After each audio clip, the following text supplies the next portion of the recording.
All right, here we go. Another episode of Chill with Chill. In the It's been a house. very eventful week already. And what the draft's tomorrow, right, Chill? Yes, it is. Cool. So how you feeling so far? People think because the finals is over, Big Ox, that there's no more basketball. We got the draft coming up. We got free agency coming up. Trades is going on. So there is no off season in the NBA. There's always something happening, man. Always something happening. Summer League right around the corner. It's exciting. Summer League right around the corner. So Um, always something happening. I mean, there's obviously, we could let's recap on the obvious move. The first move, the blockbuster so far, has Right. been Bradley Beal to Phoenix for just Chris Paul, Landry Shamet, and a gang of second rounders, right? Yep, I think 4 or 5 of them it was that Okay. that they ended up getting. In So addition to that, what does that do for both teams? What are the implications on the league with that move? Do we have a new super team in the league now? well, I know we do not have a new super team in the league. Number one, number two, Phoenix already got a 2 guard. That's Bradley. That's Devin Booker. They already have one of those guys. Now you want to turn Devin Booker into a primary ball handler, and now he's going to play off of Bradley Beal's going to play off of him. Now, could this work? It could probably work in the long term, but when you got contracts and you got the money that these guys are making, we really don't have a lot of time for this. This isn't a trial and error. This isn't a trial and error sort of thing. This is something that has to work, and it's got to work now, right? So with Bradley Beal making the kind of money that he's making, Devin Booker's money is at $36 million this season. Next year, it goes from 36 to 49 million. We don't have a lot of time to make sure. We don't have a lot of time to see if this thing can work. KD is not getting younger. He's going to be 35 on opening night. There's a reason why you got off of Chris Paul. You got off of Chris Paul because he was breaking down. And with Chris Paul breaking down, what does that say about KD, who over the last 4 seasons has continuously been breaking down? And there's no evidence to suggest to me that that's not going to happen again this season. KD still got the goods, but there's no evidence to suggest that that's not going to happen again this year. Now, the question is how do you feel about DeAndre Ayton's role? Well, I feel like Frank Vogel could turn DeAndre Ayton into a different player. If he could turn him into how different? When I say different is I mean more of a defender, more of a rim protector, more of a rim runner, right? More of a glass cleaner.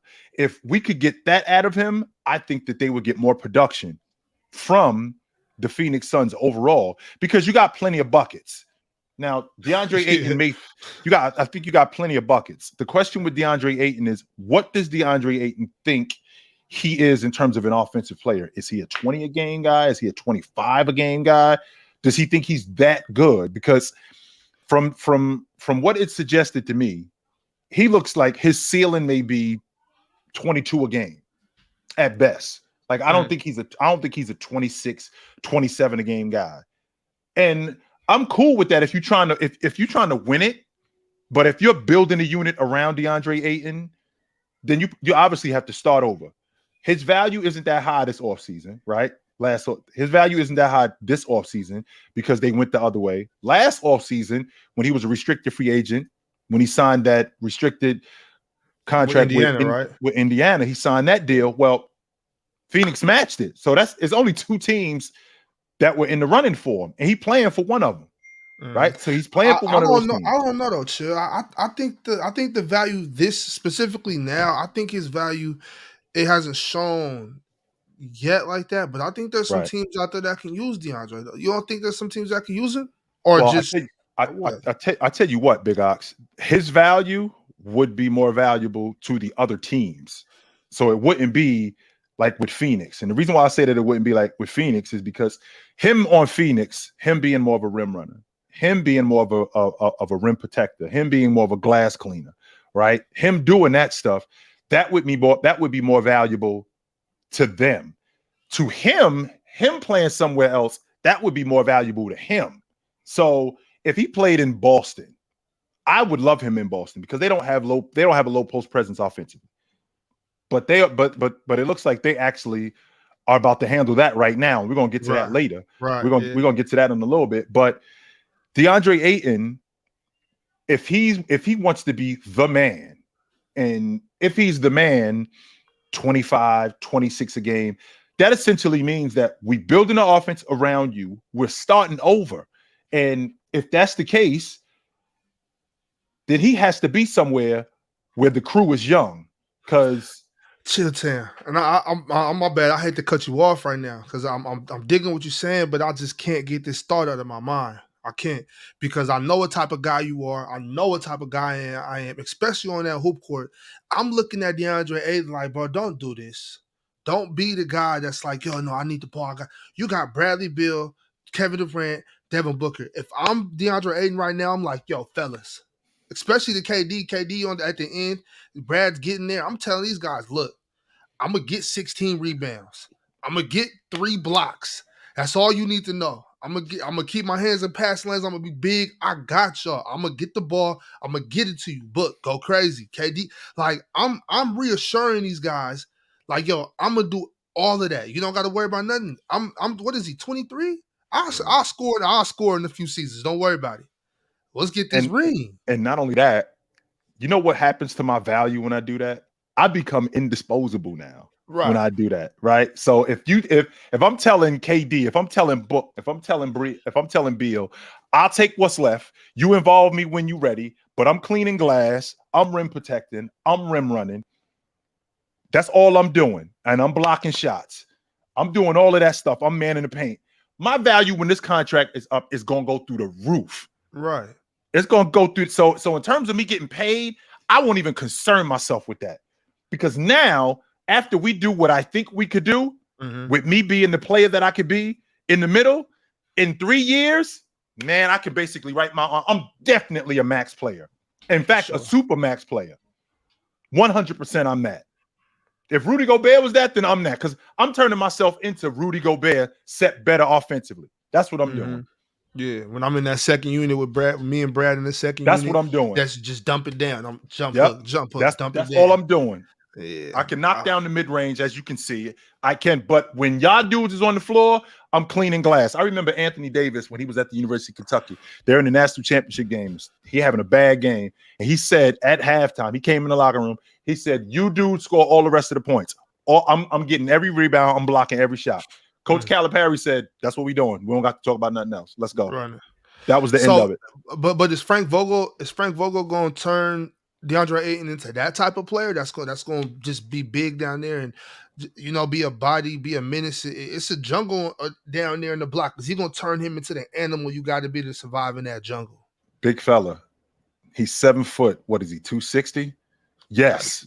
Not only is he 7 foot 260, he turned Roy Hibbert into an all-star. And DeAndre Ayton is better than him. If DeAndre Ayton decided to dedicate himself to being that dude, I'm the dirty work guy who could score. I can actually score, and you guys can involve me in the when you get in a jam, but I'm the dirty work guy. And if I'm the dirty work guy, it ain't really much that we can't do. It's not much that we can't do. Right. I didn't have to match Joker's offense. No, I ain't have to do that. But my role wasn't defined. Big Ox, if you notice, a lot of these teams, the reason why they are successful, the Lakers, when they won the NBA championship, Milwaukee, when they won the NBA championship, all of these teams, when they were successful, everybody knew what their job was. We still don't have an idea of what DeAndre's job is. He still doesn't know. Is he a rim runner?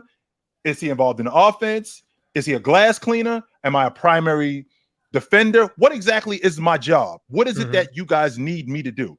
Once we get that established from him, I think they'll be a lot better off. Right. So just kind of to wrap up this, before we move on, I just want to ask a couple of questions. First, is DeAndre going to be moved? And if he is moved, what is the implications of this Bradley Beal move? Like, what do the Suns mean in the West now? I want to know what does it mean for the Suns in the West and the other teams in the West as well, whether he gets moved or not. Like, how does the needle move with him staying and him going? And what does that mean for the other teams around the league? Number one, I think they're better with him on the unit, with his role defined like we just said. I think they're better with him on the unit like that. Number two, him being moved, I don't think they're going to get back what they're looking for. So they basically are going to hand them over for a bucket of extra crispy and a six-pack. That's basically what they're doing. And they're not winning with it. When you talk about Phoenix basically getting that money off their books and just adding pieces, well, you're still going to need a big guy. You're still going to need a rebounder. You're still going to need a rim protector. You're still going to need a paint presence. You already have that on your unit right now, but you're not going to get somebody like DeAndre Ayton could be for that value. You're not going to be able to do that. So with that being said, it would be much better if you kept him. Now, if he was off the crew with these three guys, KD, Book, and Beal, well, you're probably going to get a lot of buckets. But in the process of you getting a lot of buckets, that's probably all you're going to get. You're not going to get much else after that, right? You're not really slowing anybody down. You're definitely not stopping anybody. If you remember that series against the Clippers, if Leonard doesn't get hurt, I think the Clippers beat them simply because we got what you guys got. We're going to go hard. The offense that we have is similar to yours. Leonard was basically matching KD, and Book and Russell Westbrook were going at it, but Leonard got hurt. Had Leonard been able to stay healthy, I think that they beat them. So I don't think it's that difficult to match that offense. Now, when you're looking at the other teams in the Western Conference, like the Denver Nuggets ain't looking at them. The Denver Nuggets ain't looking at Phoenix like, damn, they got Bradley Beal. What can we do now? No, that does not move the needle for Denver, right? It doesn't move the needle for Denver. Golden State, I don't think Golden State is that much of in disarray that they're looking at them that way.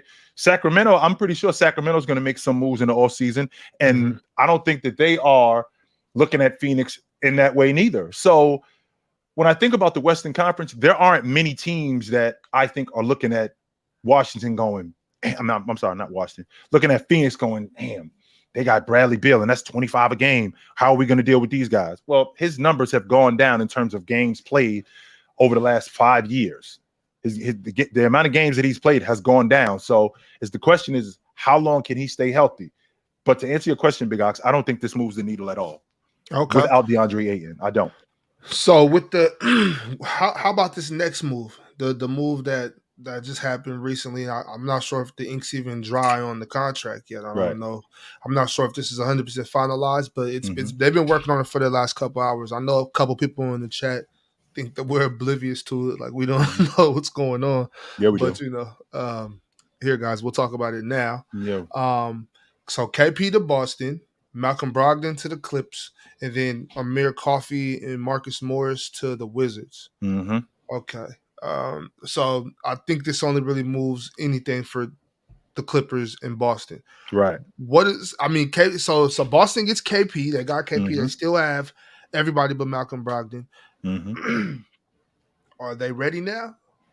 Is this what they were waiting for? Like if they had him last season, everything changes. I'm sure they beat Miami. Like can they tussle with the Nuggets? Like what does this mean for Boston? Are the Celtics finally back in that championship contention? I always felt like they were there anyway. But to add KP, right now, that gives you the low post presence. That gives you the interior scoring that you didn't have previous. Now, I think Coach Mazzulla, I think he expands his game, but I also think that leash for him is real short. And when I say that, I mean, if you look at the dynamic of this team, you know, the long ball shooting, now they have an interior presence. You don't have to shoot the long ball as much. You got a big guy in Porzingis who can knock down the mid range. You got a big guy in Porzingis, and Gallinari is going to be back in the lineup too. You got a guy in Gallinari who you can also put in the high low with both him and Porzingis. You can work that out, and when you're working that out, now your offense looks a lot different. You don't have to live at the long ball line, right? So I think that works. The problem that I'm having is we still have an issue. We still have an issue at the backup lead guard. Now, a lot of people would think that we have an issue at the backup lead guard. But now with Porzingis in the lineup, now we can move Derek White back in the rotation like he was last year. So we got Marcus Smart at the one, even though I would like to upgrade that. They're saying Danilo was involved in the trade, apparently. Was he moved? I guess Danilo's in Washington now. Okay. So if he was moved, we still have Porzingis, right? We still have Porzingis, which is fine, right? You still have Porzingis, and you still have that low post presence. So now I would like to upgrade at that point guard spot, right? I would like to upgrade at that point guard spot, but Smart at the 1, Jaylen Brown at the 2, Jason Tatum at the 3. Now these guys can all move over to their natural positions. Marcus Smart can now stay at the 1. Jaylen Brown can move to the 2 where he's supposed to be. Jason Tatum can now play the 3, which is where he's supposed to be.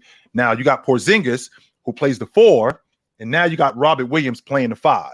And then you got Derek White as a rotation guy, which is what he was originally, right? That's what he was originally before Robert Williams got hurt.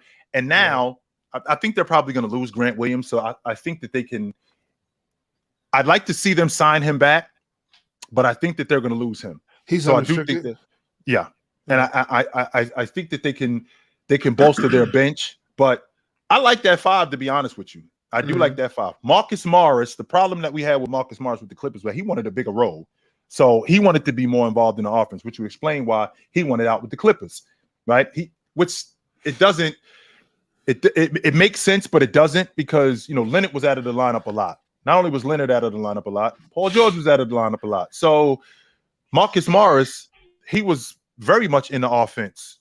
He was very much involved in the offense. Well, now going to Washington, where they're basically starting over, this is something completely different, right? This is something completely different with him. So Malcolm Brogdon with the Clippers, I really dig that, because that now gives them some insurance, because if they lose Russ and Bones could very well walk in free agency, they do have Malcolm Brogdon. The problem with Malcolm Brogdon, Big Ox, is that his health has been an issue in the past. And with his health being an issue in the past, how much is he going to hold up? That's been the Clippers over the last 4 seasons. So is Malcolm Brogdon going to add to this? That's the question that I have. Because when he's healthy, Malcolm Brogdon, he was the best rotation player in the game. Yeah. So we already know what that is when he's healthy. The question is can he stay healthy enough to continue that? So I like the trade for the Celtics because it gives them low post scoring. I like it for the Clippers because now it gives them some insurance, and Marcus Morris actually gets what he wants. Right. Let me grab a couple of these guys in here. Let's get some takes on this. What's up, Tim?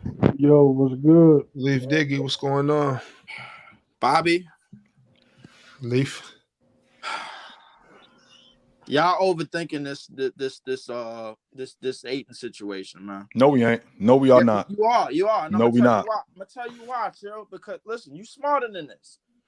The way to beat, listen, the whole thing is trying to get over Denver, right? You're not, listen. The only way you could counteract his offense, I'm not talking about anybody else's. His offense is with a dynamic guard. That's what Steph did. And that's what the Sacramento Kings could do with De'Aaron Fox. That's one. Number 2, outside of that, you need to find a way to counter-react Aaron Gordon and MPJ. Those are the guys that you need to find a way to counter-react, because as he's coming out, as he's bringing the bigs out, they're on the boards. They're the ones that's attacking. They're the ones that's eating. They're eating lunch. You seen it in the finals. Chilltown, what did you tell me? You told me if Aaron Gordon is playing your second, third best player to a tie, then you got a problem. You told me that. You remember that? I did say that. Yeah. So my thing is just like, if you got him and MPJ, the shots ain't falling for them. They're gonna get it on the glass. You gotta find a way to counter-react that with a good front line. This is the thing and this is why I call the Suns the crash dummy of this new CBA. Because it's always take that one dumbass team to try to figure it out and try to load up the deck and think they're going to do it with more offense, and then they're going to crash and burn. I'm telling you what's going to happen. You know what's going to happen. Bobby asked me this question the other night. Are the Suns moving the needle? Did they do something with this Beal trade? The answer is no. 1, because they're not done yet, and 2, they're going in the wrong direction. Now, I agree with you.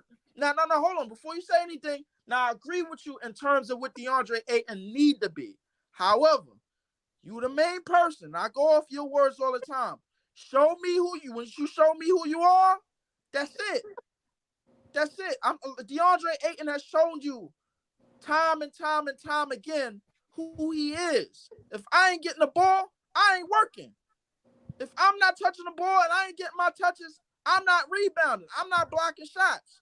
Now you just added Bradley Beal to the mix. And I'm thinking to myself, what in the hell is going on here? They just brought Vogel in who values the big man, which you was right on about. And I think Vogel can make him perfect. I think Vogel can max him out. But in the standpoint of where you just added Beal to the mix with KD and D Book, now there's no guard, there's no true facilitator to get him easy buckets. You just threw you just threw Chris Paul out.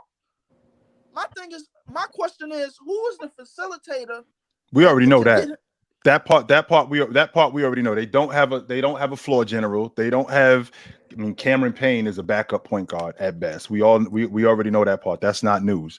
But with that being said, to fill out the roster, they're gonna have to get a bunch of, not even mid-level exception. They're gonna have to get a bunch of vet minimums and free agent guys in order to fill his roster out, and that's gonna be a problem moving forward because it's not really that.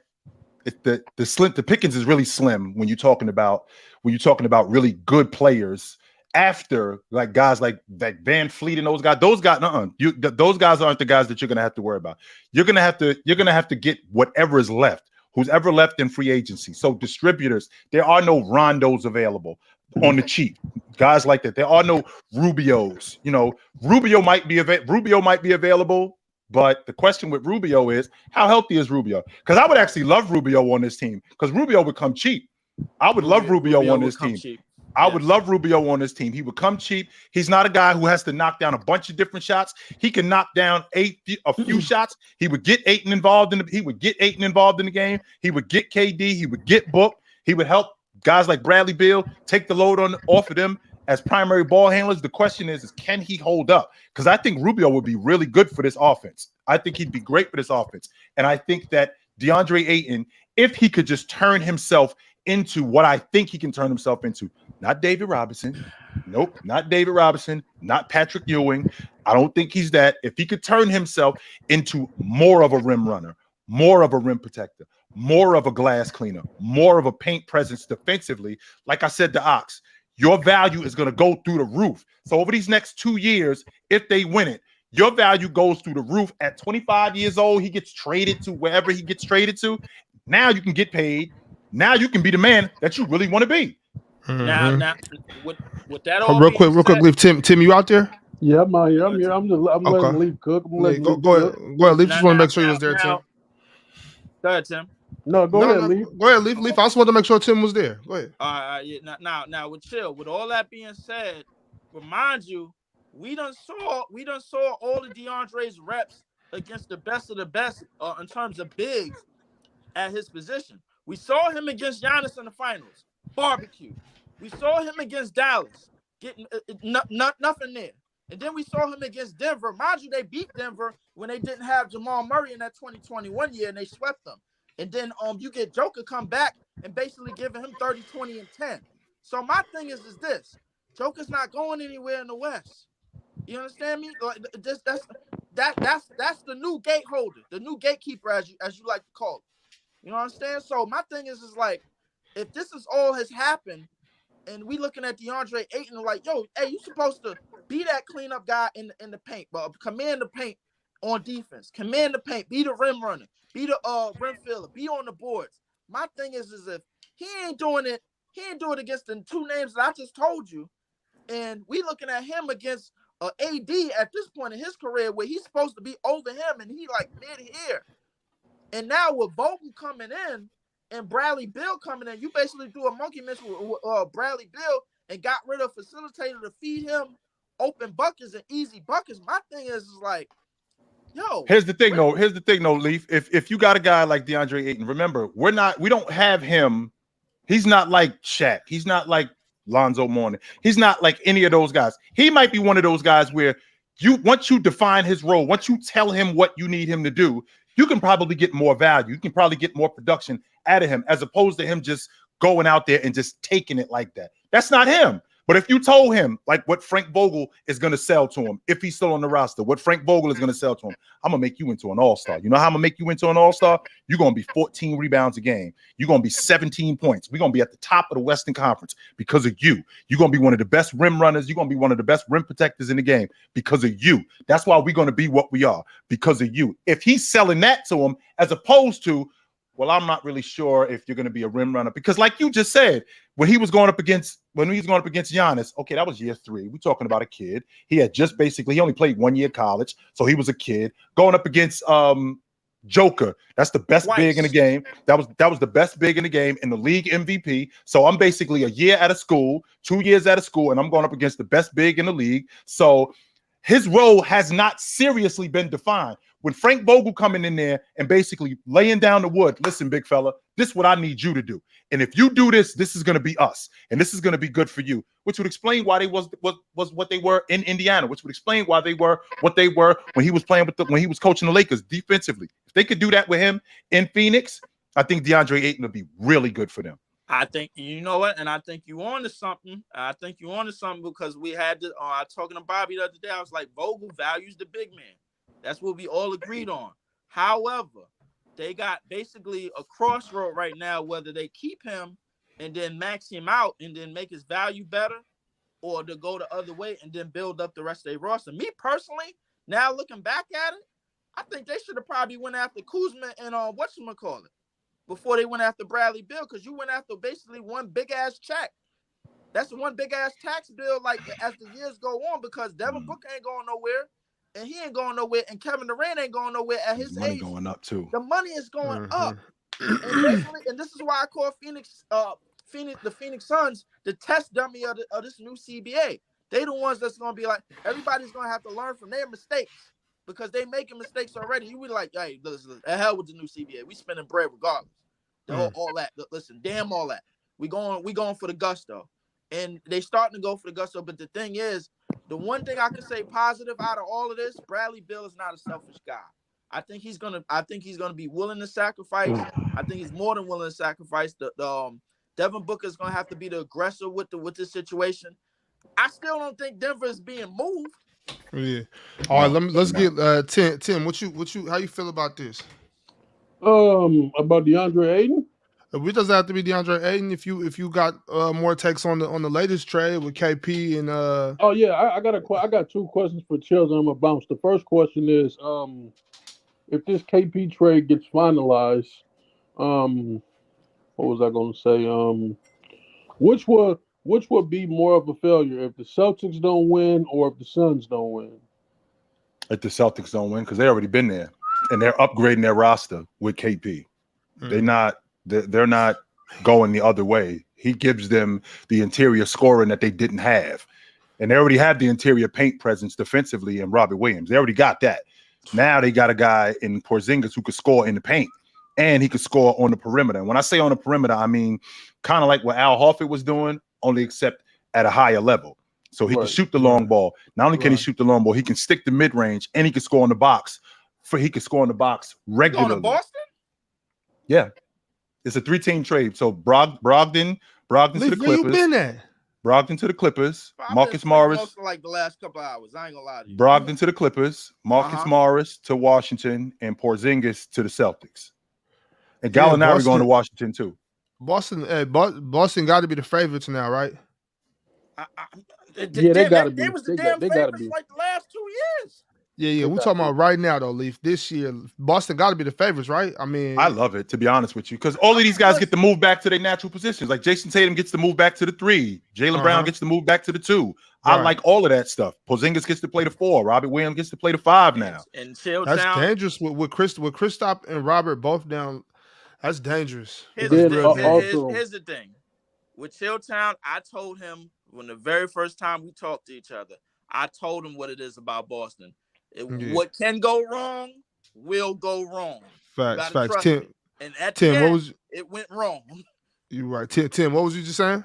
Also, man, this kind of because I was I guess Woj, he was on the Pat McAfee show today, and he basically said the Portland Trailblazers shut down all Damian Lillard trades.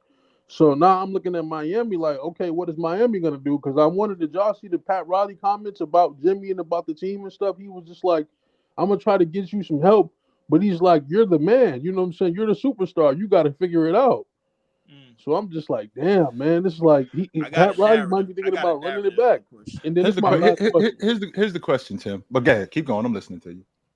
It's kind of off script a little bit though, Chill Time. I was arguing with one of my friends the other day. I wanted to ask you, which decade had overall from, you know what I'm saying, from 2000 2009 or 90 to 99, which decade had the best number one overall picks? The best decade that had the best number one overall picks. I think that would be the 90s. I mean, Shaq was the number one overall pick. Duncan. Chris Webber was the number one overall pick. Duncan was the number one overall pick. Iverson was the number one overall pick. The 80s. Let's see who's the number one overall pick now. Brad Daugherty in 87. David Robinson. Hakeem. 86. Brad Daugherty. Hakeem Olajuwon. Ralph Sampson. 82. Who was the number one overall pick in 82? That's a good ass question. I forgot. I know Dominique Wilkins. Isaiah. Mark Aguirre was the number one overall pick in 81 because Isaiah was number 2. Who was the number one overall pick in 82? James Worthy. James Worthy was the number one overall. I knew that before you. Yeah, James Worthy was the number one because I was thinking about Dominique Wilkins because he was number 2.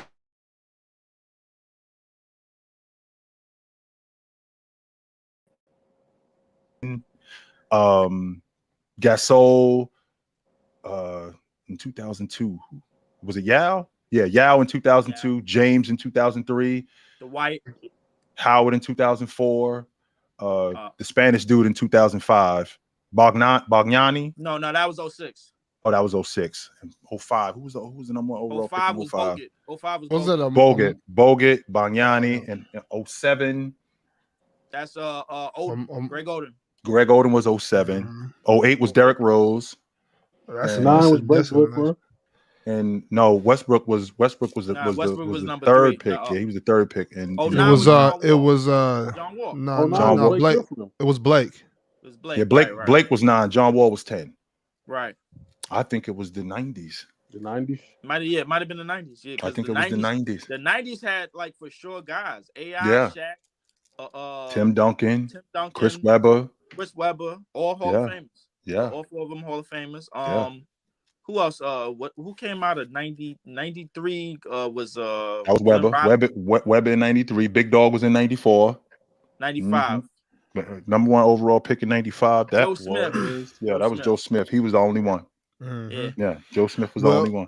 Fellas, I got one more narrative to push, but before I go, hey, I need the NBA to stop lying. They know good and damn well that Wilt Chamberlain is the all-time leader in blocks. They need to go back and figure this thing out, bro. Like for real. They know they lying to Hakeem, bro. I like Hakeem, but they lying to him. It sucks that they didn't count blocks until like Jabbar's 4th years. It sucks that they didn't do that. He was averaging close to 8 blocks per game for 13 years. He had 26 blocks in the game. Unofficially. Yeah, he had 26. Yeah. It's Wilt Chamberlain easy. Yeah. All right, Leaf. Appreciate you. Yeah. Yes, sir. 100%. No doubt. Real quick, let me shout out our GOAT members, Haramis Mr, IDWC, and Avion Plumber. If you want to be a GOAT member, just click on the link. No big deal. It's painless. Let's knock out some of these super chats so we don't get caught up. No, I don't want to do that. From Alan R. 2024 champions, baby. Woo. Guess it's Celtic. All right. I'm not mad at that, Alan. I'm not mad at that. We're going to see. They set themselves up for it. NLF. I'm saying this early. Don't be shocked if Book wins MVP with the usage and space he's going to get because the team will probably still run through him. Nah. Well, first of all, I'm not sure if he's going to hold up. I mean, he missed 25 games last year. The year before that, he got hurt also in 22. So, I mean, you're talking about a guy's usage rate. I'm not sure that if Book could hold up. I mean, I think we could have a conversation about him being in the conversation. But when you talking about a guy, you talking about guys like Jason Tatum, you talking about guys like Luka, you talking about guys like Embiid. He does not jump ahead of those guys. He doesn't. He does not jump ahead of Joker. None of those guys does he jump ahead of, considering what they do offensively. He doesn't. Bro. Another one from NLF. I think we need to trade Ayton for players like Capella and Sadiq Bey or Mitchell Robinson and Josh Hart. The big three just need a glass cleaning rim protector. And that could be DeAndre Ayton. That's number one. Number two, if you think that the Knicks is handing over Josh Hart, who I think is the best rebounding guard in the league, you crazy. They are not handing him over. Definitely not the Phoenix. No. Not a prayer. They're not doing that. Nope. Not happening. From Ivan, how much help does Tatum need? Another super team. What are we talking about with the super team, Ivan? Where'd they get Tatum at? In the draft. Where'd they get Jaylen Brown at? In the draft. Where'd they get Robert Williams? In the draft. Where'd they get Marcus Smart? In the draft. So all of these dudes that he's running with, they got him in the draft. And he had circumstances that caused them to go the other way. I don't know if the Miami Heat beat them dudes if Jason Tatum doesn't get hurt in the first 10 seconds of the game. I don't know that, especially considering how they fought back to force a game 7. They had all the momentum. And they were in the finals just a year ago. So I don't know if they not in the finals again this year. And he was better. He had a career year this year. So what are we talking about with Jason Tatum? From Doe, imagine if Bron got the privilege JT has had. Whoa. What privilege is that? To have a great team built around you like that, like he's had? I mean, sure. That would be great. That would absolutely be great. From Talleyrand, 2 fun what ifs for you. Which is more plausible? 92 Bulls add young, healthy Sabonis or Venus Sabonis for y'all. Can they beat the Bulls? T-Mac and Yao stay healthy. Do they win a chip? I think yes. Young Sabonis was nasty. Sabonis in that triangle offense in 92? So you take Bill Cartwright out of there and you put Sabonis in that triangle offense? No, he's saying, I'm sorry. You're talking about the Blazers. You're talking about they're still not beating the Bulls. No, I think that Bulls team, and as good as Sabonis is, I think that Bulls team, I personally think that that's the best team Jordan ever played on. That includes the 96 team that won 72 games. That includes the 97 team that won 69 games. I think that 92 team was the best team he was ever on. And the continuity on that team, not just the continuity on that team, the offense, the way it was ran, how long that those guys had been together, how Jordan was playing at that time, that was probably the best version of Jordan. So no, even if you add Sabonis to that 92 Blazers team, I still don't think they beating the Bulls. No. All right. What about T-Mac and Yao? If they still healthy, do they win a chip? See, that's the thing that I don't understand, man. That year, I think it was 08. Yo, they won 21 straight games, 22 straight games. And T-Mac, I think he played 70 games that year. And with him playing that many games, they still got bounced in the first round by Utah. He wasn't hurt in that series. And Yao wasn't hurt in that series. So that was the best opportunity that they had, and they didn't get it done. Should have closed. Terry with 2 dads. I see what y'all mean about this generation being soft. Dub really disappointed me. All right, Terry. Christopher D. No more Marcus Smart post-ups. Thank the stars. Get Marcus Smart off the block. Man, even though he wasn't Christopher D, he wasn't that bad on the box, to be honest with you. I'm saying when you play in Atlanta, if Trae Young's guarding Marcus Smart, I'm posting him up. Let's go. Tyrese Maxey, if I catch you guarding Marcus Smart through the cut screen, stop on the block, post him up. We playing the Warriors. Yes. If you get caught running through the middle of the lane and realize that's Steph Curry, stop right there and get big. I'm not mad at that. And not just get big, Ox. Get busy.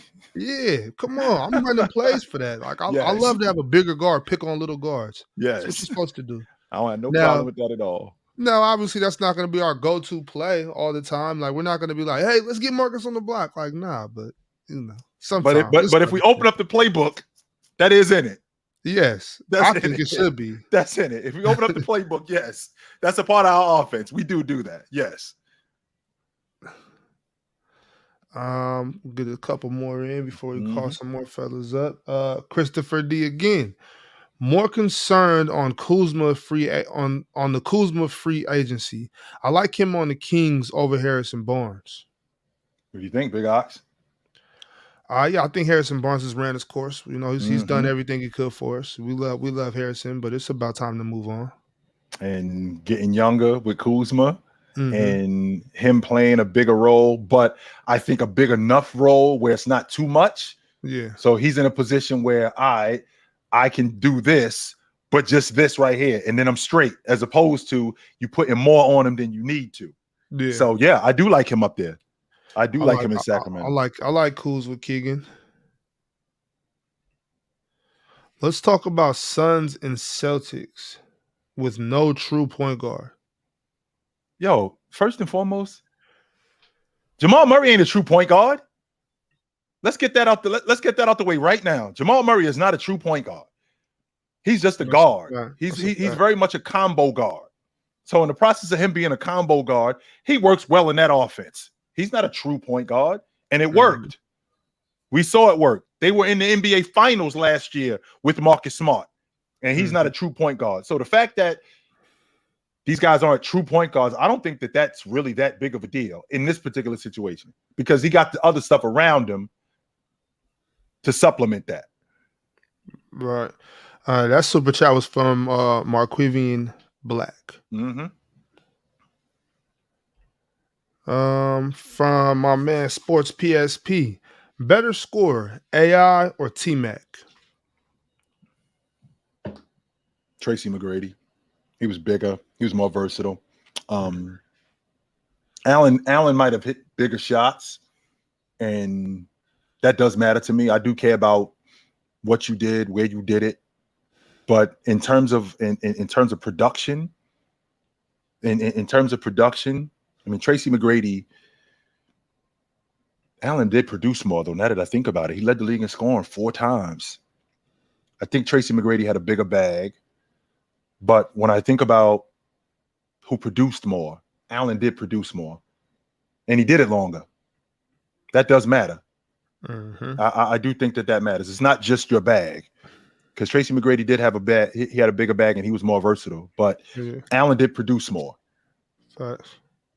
I got Rob and Juan up here. How y'all doing? What's going on? What's going on? Chilling. How y'all feeling about this off season so far? If you can even call it an off season, this is almost more exciting than when we was playing ball. Yeah, it's good, but it could be better though. It could be better in which ways? As in more trades, to be honest. Giannis. No, more trades, to be honest. To be honest. Okay. I thought you said Giannis. I wasn't sure what to say about that. Like, who to trade for Giannis? But I mean, what do you think, Chisholm? You think more trades are incoming? Or what? I'm sure they are. I mean, again, and I said this to you earlier, Big Ox. Draft night. One of my good buddy Ian, he calls draft night check day. So you're gonna see a lot of movement tomorrow night. I would not be surprised to see a lot of guys on the move on draft night. So you will those trades that you're talking about, Rob. You're gonna get them tomorrow night. Don't you worry about that. Yes. Speaking of trades, how do you guys feel about Miles Turner to the Lakers? Because I heard the Lakers are interested in him. Who would they move back? Their first round pick. And he on the books for a little bit of money too. I think he on the books for like $19 million. So with that being said, you can move AD back to the 4. Turner is a stretch. He's a stretch 5 who can rim protect, and he'll take. I think he'll take. What's that Gabriel? I think he'll take Gabriel's minutes.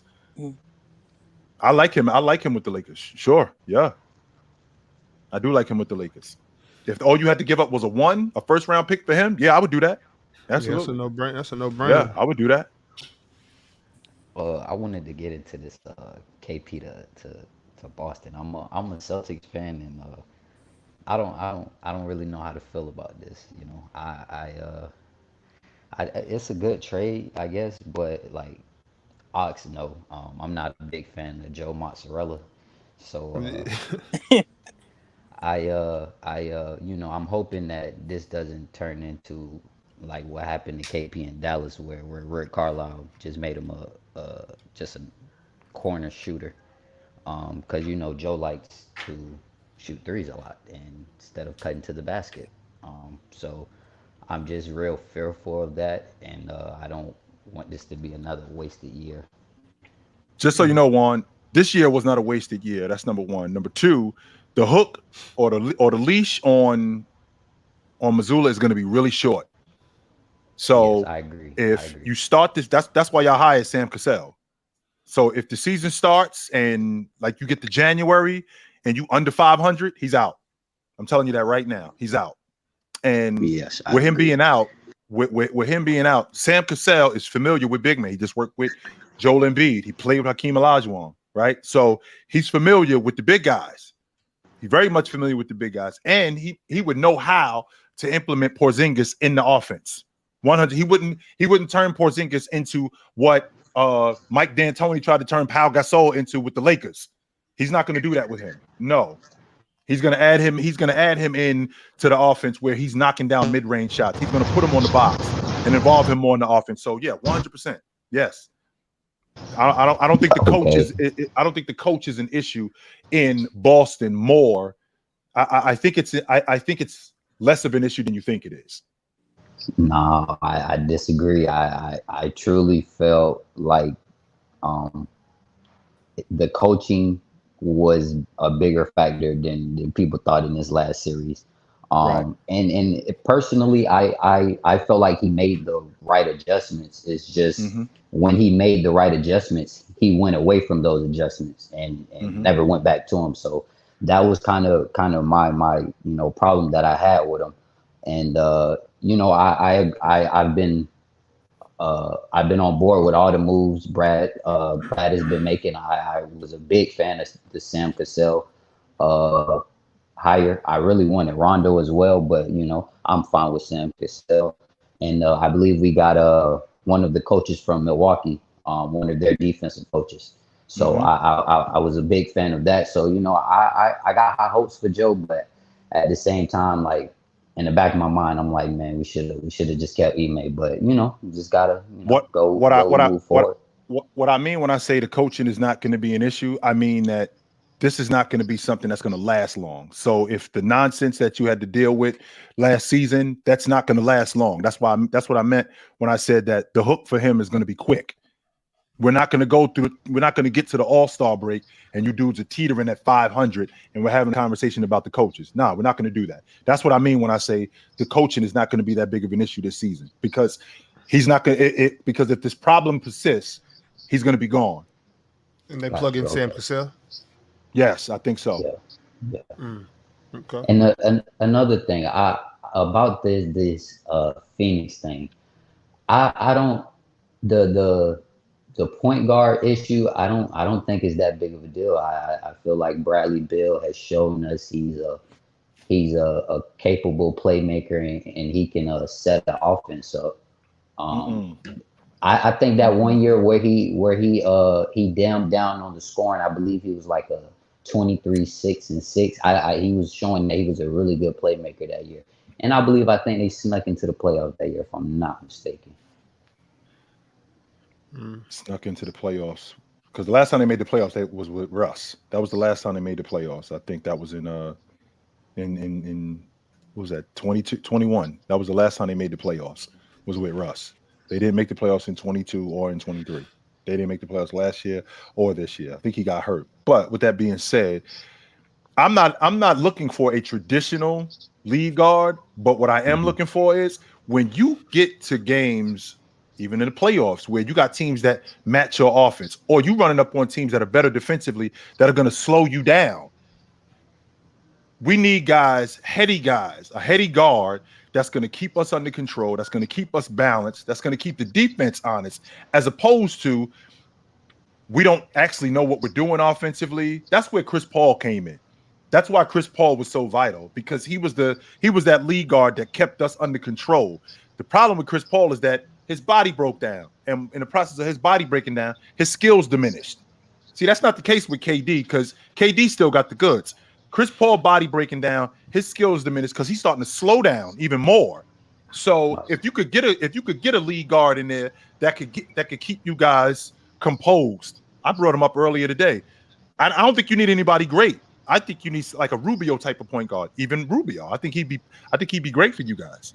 What about Derrick Rose? How do you feel about that? No, I think I think the Derrick Rose train has already left the station. I think it's the door's pretty much shut on D Rose. Yeah. But all right, fellas, appreciate y'all jumping up. Y'all stay in the chat, man. Stay locked in. Yes, We're not done yet. We're not. We still here. Yes, we are. We still here.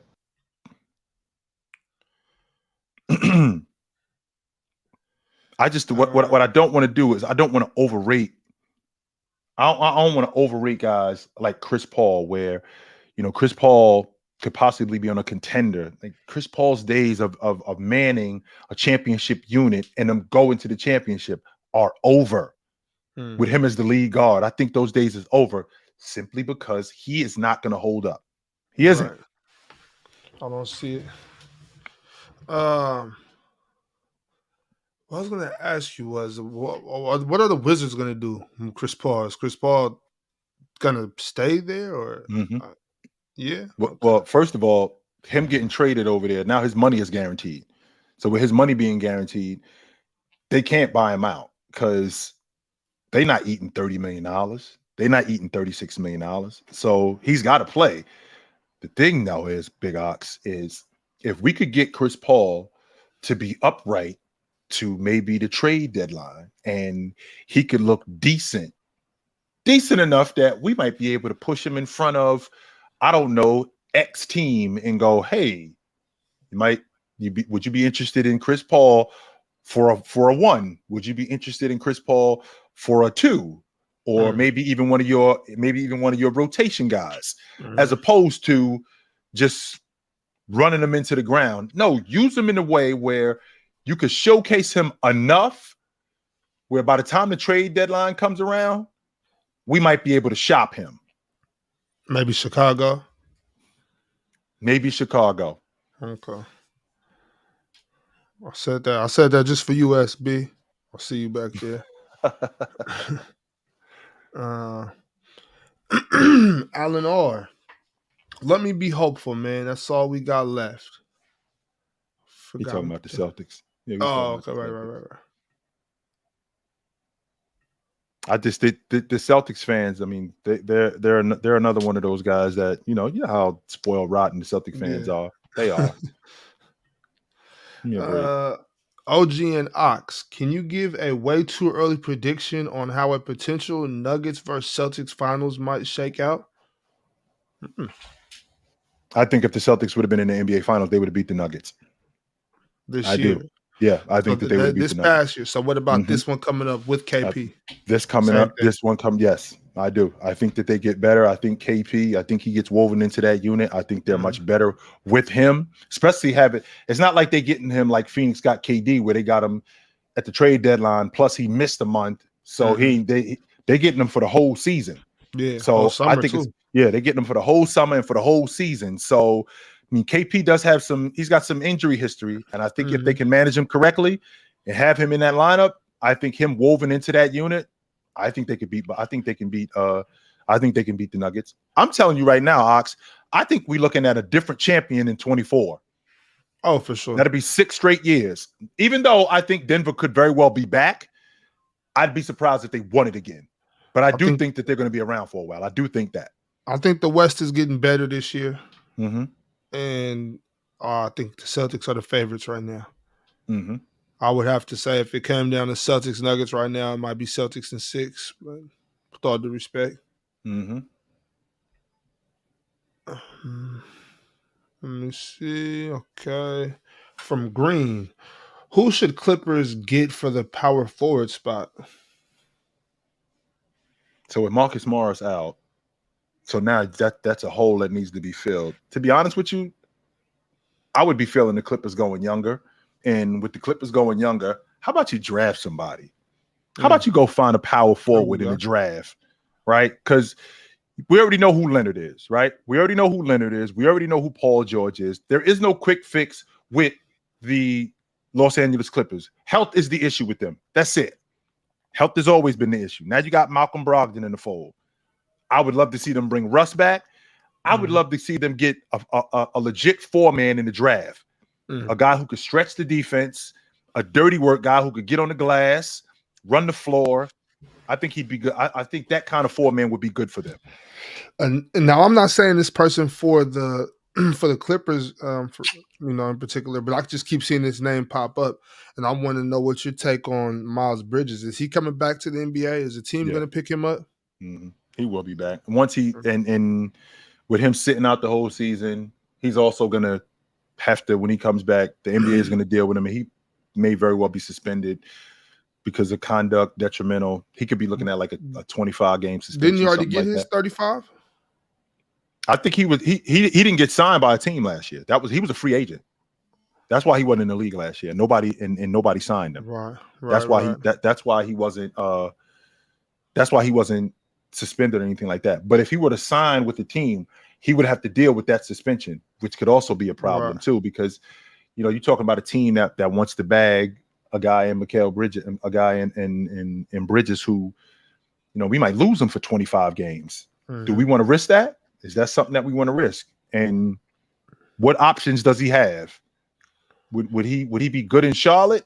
To be honest with you, I actually like him in Charlotte. I do. I tell you, man, he really messed up a lot of money, man. Yeah, he did. Yes, he did. They had a nice contract ready for him. He was looking at it close to a max deal. Yeah. Damn.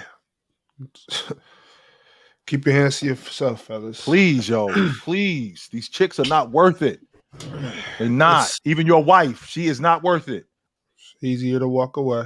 It's easier to walk away. It's all laughs says, I'm not one to toot my own horn. He's about to toot his own horn. That's what they say. That's what you sound like you're doing. But I did bring up Porzingis to Boston last week. But in all seriousness, if Boston doesn't get it done this next year, bare minimum, the coach is fired. Well, I think that they have all the ingredients, to be honest with you. But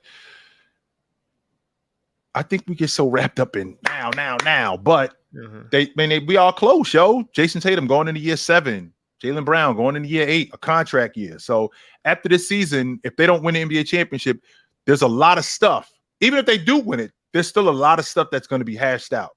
A lot. I don't think Mazzulla is going to last the whole season, though. I don't. Yeah. I hope he does, because that means that they just play well, and then he can keep his job. I mean, Sam Cassell has a job; he's on the bench, so I hope he does. But at the same time, judging by last year and the sets he continued to try to run, I will to give him the benefit of the doubt, Big Ox. It was his first year coaching, and I don't think this was really something that he was that prepared for. But this season, the leash is going to be a lot shorter, a lot.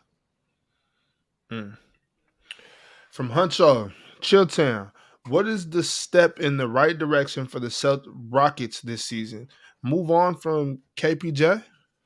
Yeah, I think so. And get yourself a legit lead guard, because it sounds like it's obvious that they building around like Jalen Green, right? It's obvious that they building around Jalen Green and Sagoon.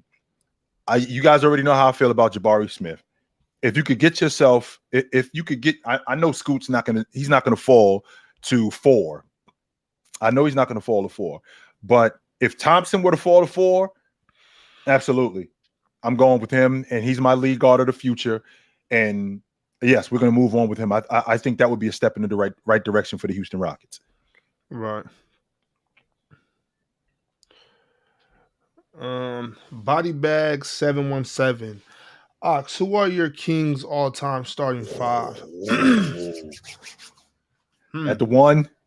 We'll just make it quick. I'll just go through it. I'm going to go with De'Aaron at the 1, Mitch at the 2, Peja at the 3, Chris at the 4,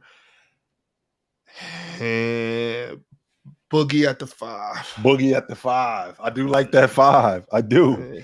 I do like that 5. Yeah.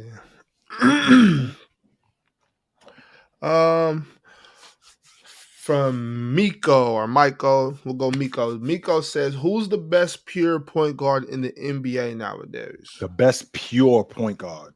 There is no pure point guard in the NBA. There isn't one, right? We got a lot of guards who have different duties, but like a pure point guard, like Chris Paul was the last pure point guard.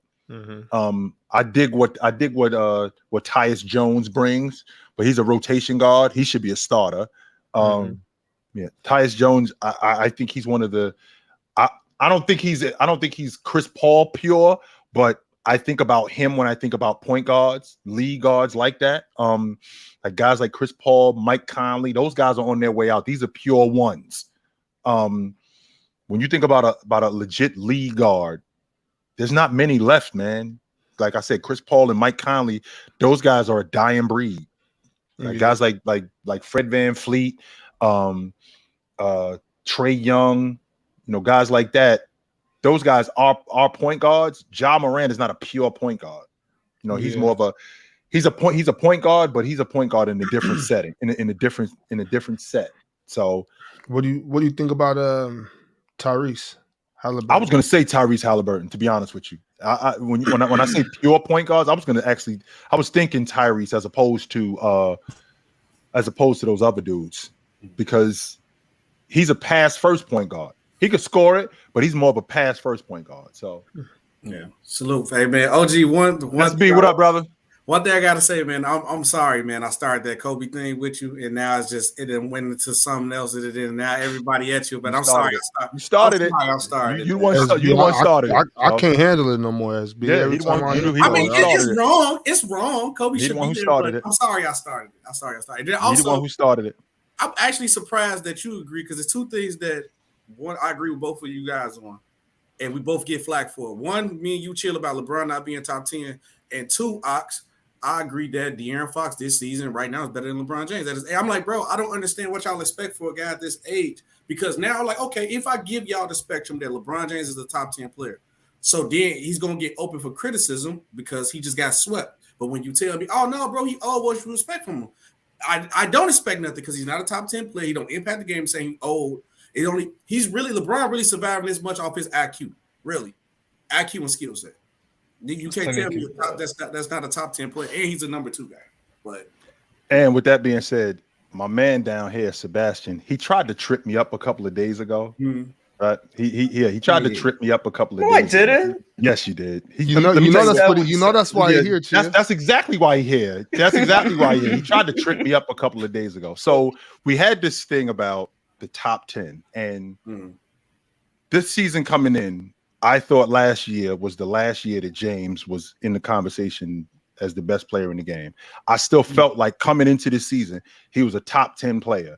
Going into next season, I'm having a difficult time with James being a top 10 player. Now, there's a difference between being a better player and playing better. Donovan Mitchell, here's a guy who I personally thought Donovan Mitchell was first team All NBA. He should have been first team All NBA. Best shooting guard in the league. He not only best shooting guard in the league, got on a crew that was a play-in team.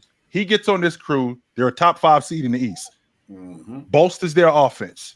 Now, this is leading up to all of this. This leading up to when he got on Cleveland. He was already in Utah doing everything that he was doing. So now we get to Cleveland, and he was second team All NBA this year. He should have been first team All NBA. So if I'm going off what he had done going up to this point, that's a top 10 player. Just like Jimmy Butler was a top 10 player. There is not one guy that would say, as good of a talent as you are, missed the playoffs, bounced in round 1. Let's see. Missed the playoffs, bounced in round one. You're a top 10 player coming into the season. That's what happened to James the last 3 years. Yeah, that's tough. That's what happened. And now here we are in the Western Conference Championship, swept out of the playoffs at 38, going on 39 years old. And the players that I think are ahead of him, that doesn't mean that James isn't still in the conversation for top 10. I just have him outside the top 10 this season because I just think I think the best years that we've seen of James, I think they behind us. Yeah, and then people look at you crazy when you say it, and I'm just like, bro, y'all just looking at the glow of LeBron, and he's not still that dude. This what I hear people with all the time, like serious, like joking wise, I just troll, like, you know what I'm saying, because I ain't got time for people to understand. I'm like, bro, I seen Brad, because they go with the stats, like, bro, look at his numbers, look at his numbers. I'm like, bro, I seen Bradley Beal average 32 seasons in a row, and nobody said he was a top 10 player. Zero. You had people at that point almost in verbal fights trying to get him into the top 20. Right. You have in verbal fights. Like, you think Bradley Beal's a top 20 player? I'm thinking to myself, yo, the dude averaged 30 a game for 2 straight years. And we have in verbal fights that Bradley Beal might be a top 20 player. So now we got to do James. Bradley Beal was to me the best shooting guard in the NBA for a good segment right there. Right. A lot of people wasn't feeling me, and I understood Donovan Mitchell and all the arguments, but I was riding with Bradley Beal. And how many people said Bradley Beal was even close to a top 10 player when he was scoring out on buckets? They said they wasn't winning. Well, in my circles, you know what I'm saying, because I wasn't really out like this, you know, getting so many opinions and stuff like that. So in my circle, it was very well known that Bradley Beal was the man. Yeah, everybody knew that Bradley Beal was the man, but at that time, I could name 15, close to 20 guys just as good, if not better, than Bradley Beal at that time. And he was averaging 30 a game. Yeah. And he was in the conversation for the best 2 guard in the game with Donovan Mitchell, with DeMar DeRozan, with Book. He was in the conversation, but I'm thinking to myself, was he? And this is when Leonard was healthy, right? This is when Leonard was healthy. This is when Ja was doing what he was doing. When James was still James, right? James has gone the other way. KD and the big guys. It was tough to have Bradley Beal in that conversation. With that also being said, I don't want to misunderstand who James is. James is still a great player, but he's not James. There's a difference. And people don't understand this. The shell, LeBron being washed on the shell of himself is still a great player, because he went from like here and then now he's like on level with like other people to get to that point. But when James was at his peak, that's a whole nother level. It's like one of the top rappers like Wayne or Jay-Z or somebody, when they was at their peak point, they was like, oh my God, nobody close to them. But then they dropped down, but it's like, well, they still good, but it's just like I can tell you right now, Jabbar was 39 in 1987. We wasn't talking about Jabbar as a top 10 player in the game. No, we was not. We was not talking about Jabbar as a top 10 player, and he was 39. Yeah. Right, in 1987, he was 39. We wasn't like, yo, Jabbar's still a top 10 player. No, guys like Olajuwon, guys like Ewing, the big guys were coming along now, and it was becoming not just big guys, Bird, Dominique, Jordan. It was becoming more James Worthy. It was becoming more of an idea that Jabbar was on his way out. Now, the game is different today because guys play so fast and the game is wide open. And James is going to give you stretches like he gave you last year where he had those 10 games where he went, 35, almost 40 a game? Then what happened? His body broke down. And then you missed out on him for 15 games, almost 20 games. That's going to happen again, just so you guys know. Yeah. And he can't. It's only gonna be so much he can do. And like I said, it's not a knock on Brown. It's like he's older. It's like no, he's not older. SB, let's call it what it is. He's old. He's old. And it's like if you got to get to the point to accept these new players of the generation who look as good. I ain't gonna lie, Fox. I was late on Fox, and I retract my statement once I realized what it was. No, Fox was dominant. You got the Tatums, you got the Lucas, and then like people don't care about winning, right? And it shows because people still telling me Luka should be still labeled in the top 5. I say, no, bro, he couldn't even get to a play-in spot. So winning just don't matter. You can't be a top 5 player and you can't get your team to at least the play-in. Well, Luka and SGA were the first team guards, right? And I hated that. You know, I hated that. You right, SGA black on the NBA. Well, I think I got him in the top 10. I do. No, when you did it on that player ranking list, I think you put him like in like the back of tier 2. I think you put him like 20. That wasn't you, was it? No, I ain't having that low. I believe it got moved down. He got moved down when more players came. I'm sure I didn't have him that low. You know what? Yeah, I'm sure I didn't have him. Yeah, I'm sure I didn't have him that low. OG, I don't know if Ox know, because I know Ron is trying to set up something, I guess, with like the with FIL people. So OG, you already know we rock out heavy. So I think that the people won't. What I'm hearing is gonna be me and you, maybe. It's respect. That's a respectful battle. I like that. We've been having some talks with FYA. I'm Right, trying to line. I was like, OG, man. I'm trying to line up the hoop game with Lamont's team. Oh, look, I'm not for the hoop with all y'all 6'3" beds. You ain't finna talk on me, no. I'm telling you right now, SB, my game is whack. So I'm trash right now. My game is whack. So yeah, my game is whack. I can't do nothing. But Sebastian, I know you up here with me too. So you're good, SB. You're good. Yeah, I just wanted to ask Chill. You said LeBron was not top 10 right now, right? I think he's out. I think he's on the outside looking in. Okay. Right on the outside looking in, literally. Realistically, had him around the 13, 15 spot. I got him around like 11, 12, like around that spot. Mm-hmm. All right.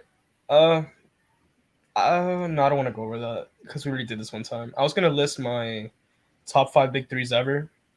Could I list them? Top 5 big threes ever? Now, what's the criteria in terms of big threes? Okay, well, you have to win championships, obviously, right? So that means that, and before you go any further, if you got to win championships, Michael Jordan, Scottie Pippen, and Horace Grant at the top of that list. They won the NBA championship 3 years in a row. That's my one. That's my first. That's my first big three. Okay. So do you want to get to it? Yeah. Right, so I got Jordan, Pippen, Rodman, Magic, Kareem, Worthy, Duncan, Parker, Ginobili, Curry, Thompson, Green. And this is where it got shaky. I was conflicted. Either LeBron, Wade, or Bosh, or Bird, McHale, and Parrish. Bird, McHale, and Parrish go ahead of LeBron, Wade, and Bosh. 100% they do. Yes. 100% that they do. Yes. OG, the last thing, too, before I get up out of here. You know, like I say. I'm listening to you. You good? Oh, okay. No, I said the wind just got the blue, and I don't know who mic that was, but yeah. So you know, like you said, you know my real name is Shaq. So obviously I got a little Shaquille O'Neal bias.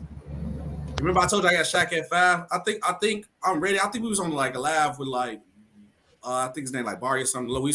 And I had to really. I went back and really looked at how dominant Duncan was and what less people he had. Because people really overhyped Ginobili. I can say overhyped because back in the day, Ginobili and Parker really didn't get that love. International players wasn't loved like that. And how Duncan was dominated, I think I'm ready to drop Shaq out of my 5 and put Duncan there. Am I wrong for doing that? You want to take Shaq out of your which 5? What are you talking about? All top time. 5 all time? All time. I think I'm gonna drop Shaq to 6 and put Duncan at 5. Well, I already got Duncan ahead of Shaq, but I mean the argument that you're gonna make for Duncan as a top 5 player all time. Because their peak was great. He won a lot of games, but what he did better than Shaq was the tail end. Once Shaq fell off, Shaq didn't adjust his game. He was just gone. Duncan had an extra extended his career, still was valuable, and was a championship caliber player. And so, the 5 is Jordan, Bron, Kareem, Kobe. Then I go Duncan. I think I'm ready to put. I think I'm ready to put that down. Like I said, I already got Duncan ahead of Shaq, and I got Duncan. I already got Duncan ahead of Shaq, and I got Shaq bias. My mama named me out. That was her favorite player. I got Shaq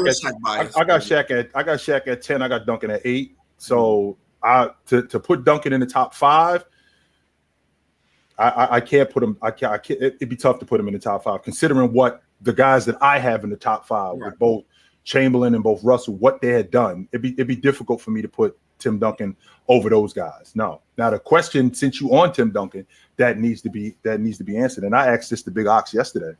Should we be having a conversation of Duncan as an all-time great 5-man? But he the greatest 4. We can't debate that. So what would you put him at though? What would y'all put him at? It's a 5. So if you ran down the 5 men, so Jabbar, Chamberlain, Russell, Hakeem, Diesel, Moses, David Robinson, Joker, Ewing, Dwight Howard, Lonzo Mourning, Robert Parrish. Does his whole career count as a center, or what part is we taking? 10 years. He played the 5 for a decade. I'm about to do my research and look it up again before we start. Well, let me help you out. So the 10 years that he played at the 5 spot, he didn't score more points than any of those dudes. We'll start there. Okay. The 10 years that he played at the 5, he didn't out rebound any of them dudes. The 10 years, and we're just talking about numbers alone. So if we're talking about Tim Duncan at the 4, Tim Duncan overall is a 15-time all-league defender, right? Mm-hmm. 8 of those 15 years, he was first team. That was all at the 4. Right. He made it once. I think he made it once at the 5. That was in 2013. He made it one time at the 5. All right. So, as a defensive player, which is now an anchor, that's what he was with that's what he was with San Antonio. And the reason why he was an anchor defensively, because the game got so fast. So with the game being fast, that's why guys like Tony Parker and Ginobili were able to score more. Yep. And Duncan was more of a defensive anchor, and he could score in the paint, but it wasn't like that like it was in 2003 as opposed to 2008, 2009. Yeah. Right. So with that being said, he was more of a defensive anchor. Him being at the 4, 7 times in 9 years, he finished in the top 5 in defensive player of the year. Okay. At the 5, he did that one time. Okay. Once. That's only how many rings he won? He won 2. He won 2 of them at the 5. He won 3 of them at the 4. And the 3 that he won at the 4, and the 3 of them that he won at the 4, he won all finals MVPs at the 4. He won all his league MVPs at the 4. His best years were at the 4. But we're talking about him as a 5-man matched up with the other 5s. So Shaq, Olajuwon, Russell, Chamberlain, Jabbar, Moses Malone, David Robinson. Because remember, when he got on that crew in 97, David Robinson had been in the league 8 years at that point, playing the 5. And what he had... The bottom half of the center list is light, too. So I think you could stick, because Jokic in there off a 4-year burst right now. Right. So, or for 4 years. So if we're talking about Duncan at the 5 in terms of an all-time great, where are we looking at? Maybe top 15? I wouldn't be mad at that. Ox, you shake your head. No, Duncan. That's a little better. A little bit better, right? If top Duncan, 10 at least, right? you could if you put Duncan at power forward, he's number 1. If you put Duncan at center, he's got to be like he's number 4. He's number 4. I got him behind the Keem. Even with that's like the second. So you still respect the second year stretch because he still did his thing. Yeah, I thought. Yeah. You might be. I'm about to look. OG, I'm gonna look at. You think you're a top 5-man, Big Ox? I do. No. See, Big Ox thinks he's a top 5 big man all the way around. Not just I got Duncan ranked 4th all the time. Yeah, he got him. He got him as a top 5 player all the time. If you just say a big man, you counting forwards and centers. Yes, he's. I got him behind Jabbar. I got him at 2. Then. Well, I mean, this is my thing too, because I mean, it's definitely not a disrespect thing, because I know these are GOATs. When I do my rankings, I tend not to rank a lot of the older guys though. So like in my ranks though, with all due respect, I'm not really ranking Bill and Wilt anyway.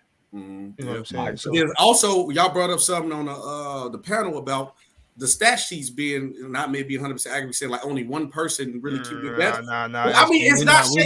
We're not buying that, SB.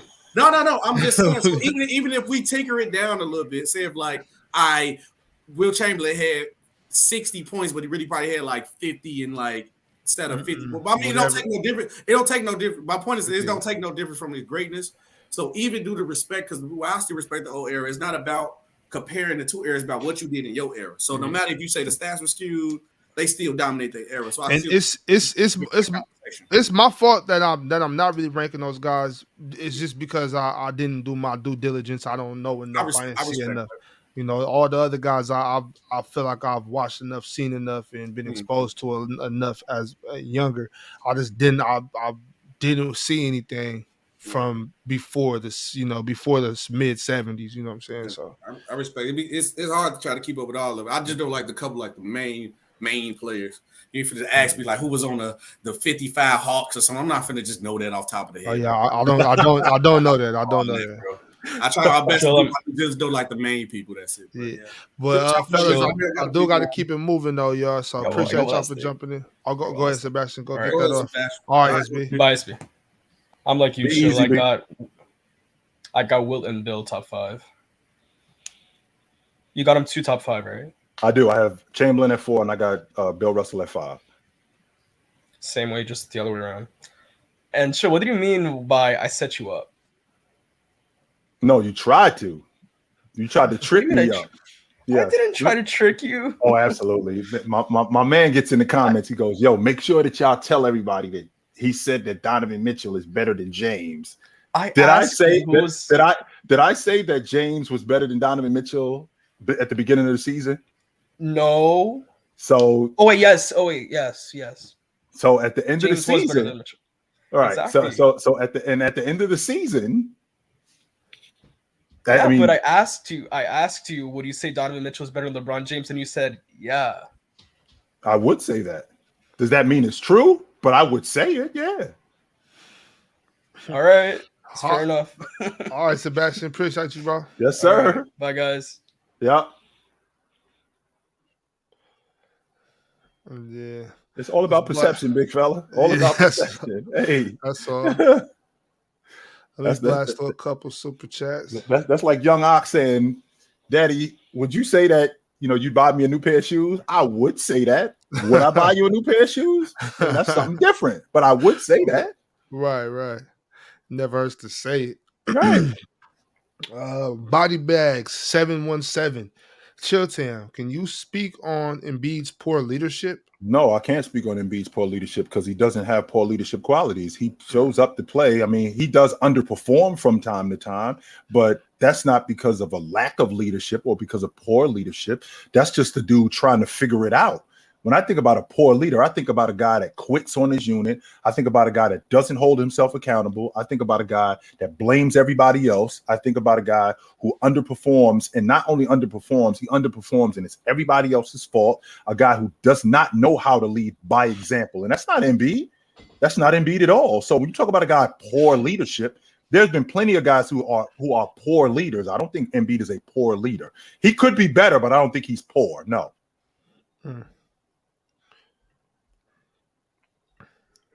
FIFA boy. Speaking of the last super chat, since you're on that subject, Bob, can you list off all the bums from last season? Bums, you're a bum. FIFA boy, unfortunately, I'm not prepared to do that right now. Y'all stay tuned though. Just look out for it. If a lot of y'all subscribe. I don't know. We got to make a whole for Big Ox and bums. Right. We got to make a whole show for that because Big Ox got a list of bums. I'm gonna drop 2022, 2023's all bum teams in the next couple of days. Y'all stay ready. My list of bums. My list of all bums. If you're not subscribed yet, y'all subscribe and just click the notification bell. Y'all get that all bum team list on. I'm dropping that soon. No doubt. It's all laughs. When the Suns are in a layup line in the basket, when the Suns are a layup line to the basket, I'm going to be waiting for Chill to say, quote, I told you dudes he can't outscore everybody. You can't outscore everybody. You can't. It's like I said, B. It's like a punch-drunk boxer. You cannot come into the fight going, I think I can hit you more than I can stop you from hitting me. No. That's not going to happen. Terrible game plan. Oh. Drink more water. Chilltown. With news of the Wizards trading KP for essentially Marcus Morris, Amir Coffey, Danilo Gallinari, and the 30th pick, why wouldn't Detroit trade Bojan for Grayson Allen, Pat Connaughton, and some seconds? Because they smarter than that. That's why. Because they looking at what Washington got, and I'd like to think that Boggs is better than Marcus Morris. And I'd like to think that Boggs is better than Coffey. So they're looking at Boggs going, we could do better than that, which they can. I'm not just going to hand him over just because you offering that. No. Right. Hey, Big Ox, take this 30. Big Ox know he can get 100. Yeah. I'm not just going to take this 30 just because it's on the table. I don't think so. I'll get mine on the back end. Thank you. I'm waiting to see who's gonna really go for Bojan. There's teams that's gonna want him. I want to see who's gonna offer some things for him. Let's see from Taquay White. Just joining the stream, but does the Porzingis trade boost the Celtics to early favorites in the East? Keeping Rob and Horford is big for the C's. It is 100%. It is, and having Al as a rotation guy. Oh, those three guys rotating, because now you can preserve Horford and you can probably get some bigger minutes out of him as opposed to him playing heavy minutes. Now you got Porzingis, who's younger, And I understand that Porzingis was injury prone a couple of years ago, but now Horford doesn't have to play heavy minutes because now these three guys can rotate because KP can play the 5, Horford can play the 4, Robert Williams can play the 5. So now you can rotate these three guys. I thought they was the favorites last year, and now you add Porzingis. I like it. I absolutely like it. Yes, I do. Joel Haracha just got the script for next season. It will be Boston versus Lakers in the finals, and Kyrie will get his revenge on Boston. Well, that means he's going to be on the Lakers, and he's not going to be on the Lakers, so that's not going to happen. No. Not only that, chill, but to imply that Kyrie's going to get revenge on Boston would imply that Boston did Kyrie wrong, which they didn't. True. They did not. If anything, that goes into kind of what you and Tika were talking about earlier. How are you just gonna lie and then bounce? Like, how does that work? Yeah, just gonna tell a lie, then like, all right, I'm out. Wait a minute, and then be mad at them. Like, nah, I ain't do nothing. Oh, a FIFA boy, get this hatred out your heart. It's unhealthy. What did Luka do to you? Man, listen, I'm gonna let Bob take this one because I don't got much to say. I didn't. Yeah. At first, I haven't said anything about Luka this whole episode. But I mean, if you want to know what Luka did to me, just watch him play basketball. Transition defense, his ability to recover when he get beat. He should be better than what he is defensively. He should be. That effort is not there, and I'm not buying the logic there. He's getting in better shape. Show it to me. Chill. How you gain 15 pounds at the beginning of February? In the middle of the season. You ain't doing nothing. You know what? That's the first person on my all-bum team. First team all-bum team? First team all-bum. Luka Doncic. Yo, what's up, y'all? What up, fellas? What's up, big guy? Random guy, Avion Plumber. What's up, man? How you doing? What's going on? We got a GOAT member in the building, y'all. Show some love, sir. Avion. Yes, sir. I'm about to say, I'm gonna let the GOAT get his takes off first. Yeah, hey, what's up, brother? I got a, I'm a huge Toronto Raptors fan for about 20 years, but I'm not going to talk about them today. I'm going to talk about the Miami Heat. It's been a lot of speculation about, the Miami Heat trying to trade for Dame, and then Portland just came out and said, we're going to shut that down, and Miami Heat just got done with the finals. If I'm Pat Riley, why am I just standing around while I'm watching all these other teams getting better? Just got off the finals, and I got a Boston team that I just beat in Game 7. Now they got Kristaps Porzingis, and Chill, you was right. Now they got another post scorer, which was a big problem. Where we was looking at Al Horford or Rob Williams step up, and it was a no-show.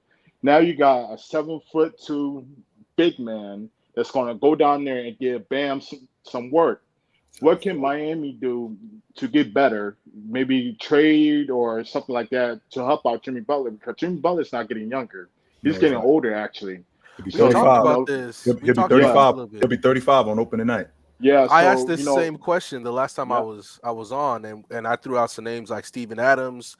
You need another big man who can, especially now that you still got to deal with Giannis. Now you got to deal with KP and Rob. So I was just throwing out big men who could help. I think you need a dirty work big man too. You can't have like a shooter, like Jonas Valanciunas or something like that. Exactly. Oh, I think Bam love saw something. Love I think Bam saw something with his mid range in the finals that if he goes in the summer, he should work on that, because that could be another thing to his game. But maybe I think just a lot of people don't like what Miami is offering in terms of, sure, they got pieces that I think any team could get. Your Caleb Martins, your Max Struses, even Gabe Vincent. Maybe even if you want to take one of the two shooters they got with Duncan Robinson or Tyler Hero. But I think maybe they're looking at their picks too. And also maybe Pat Riley's just like, when you're trying to bargain with him, it's like with football, when anytime anybody tries to talk to Bill Belichick, you're like, what is Bill Belichick getting out this deal? And all of a sudden when you see like, hey, I just want to get this third string corner that you got, and all of a sudden you don't want to trade with him because what does Bill Belichick see in this corner that I don't see? Wait it could also be like that too. Let me hold on to this because he clearly have a sees gem. something. So what's going on here? What are you looking at that I don't see? That's what I'm thinking. It's just I'm seeing problems with the Miami Heat next year, where number one they got a point guard problem with Kyle Lowry getting older and the injuries we saw this past playoffs. You can tell Father Time is catching up. They got that problem, and they need a backup big man. Cody Zeller is not in. I'm sorry. They had to take him off the floor, and he barely got into the game. Like I guess game 5. He barely got in. Right. I believe they got some cap money because with the undrafted free agents. Right. But I believe they can make a deal with the Pelicans for Valanciunas. I think the Valanciunas, with the whole Zion situation. Wouldn't he start though? And I think you need a starter. Kevin Love should be your guy coming off the bench. I think he's perfect for Miami. I would put Bam at the 4, maybe put Bam in the 4 and then Zonis at the 5. Maybe they'll be good, but maybe Zonis is just too slow. But I believe he's a physical presence down low that can crash the boards, that can actually shoot the 3. Not great, but pretty good since his rookie year in Toronto. He got better at shooting as well. So, maybe they try to negotiate Brandon Ingram, but they need another scorer because, last finals we've seen like those backup guards only averaged 4 points the last 2 games. And between them, that's like, ridiculous. Mm-hmm. So I believe Pat Riley has to do something because this is their window. And, you got the Bucks we're not talking about that's going to get better. Maybe the Knicks might pull up a couple trades and they might get better, get Julius Randle out the door and bring in another scores like the hub Jalen Brunson. It's so many, scenarios in the East, and I believe the East is getting better. It's not like the old East, but just Miami just sitting back and not doing nothing. It's like it's like why? Here's the thing though. Avion. They did the same thing last year, right? They was in the Eastern Conference Championship in Game 7, and they didn't really do much in the offseason. And where'd that land them? They ended up in the NBA Finals. Pat Riley is very much one of those guys who he feels like when he feel like he got the formula, he doesn't tinker with it. Let's just improve this. He's not one of those guys that I'm going to keep adding different pieces to the roster. We got the formula. Get better. That's why I wasn't prepared to move off of Bam. Like everybody else was ready to just dump Bam because I saw what Bam did in the finals this year, and it was basically something that came to fruition for what I said. Stop letting these guys off the hook and demand that they get better. So you got a guy in Gabe Vincent. Gabe Vincent, 27 years old. You might have your point guard of the future right here instead of letting him walk out the front door. He might be your guy. You don't even know that. Now, I'm willing to move off of Max Strus because Max Strus has proven that he's going to have duds in the playoffs. My starting 2 guard can't go 0 for in multiple games. That can't happen. My starting 2 guard cannot happen. So I may need to upgrade at that position, right? I may need to upgrade at that position.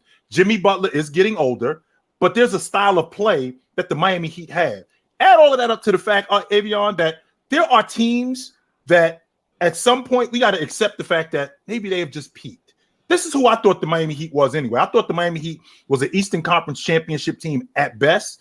They ended up making it to the finals, so they ended up exceeding that. But with that being said, are they really close to winning? Let's run this back next year, and let's run back Denver, and let's run back the Miami Heat. Are they beating Denver with this crew? No. Right. No. I think I was going to ask you, Chill, but. I think you always say, Fluent said this on the panel, I can't remember what day he said, that everything has to go right for a championship. And I think you saw the maximum version of that good ain't good enough, for the Heat. And whether or not some other team comes off, I just don't think no matter what they do, because think about all the bad things that happened to Denver. I'm saying bad things like just unfortunate things like MPJ shot terribly, and that's going to lead into my question once Avion's done. MPJ shot terribly. KCP just had one game.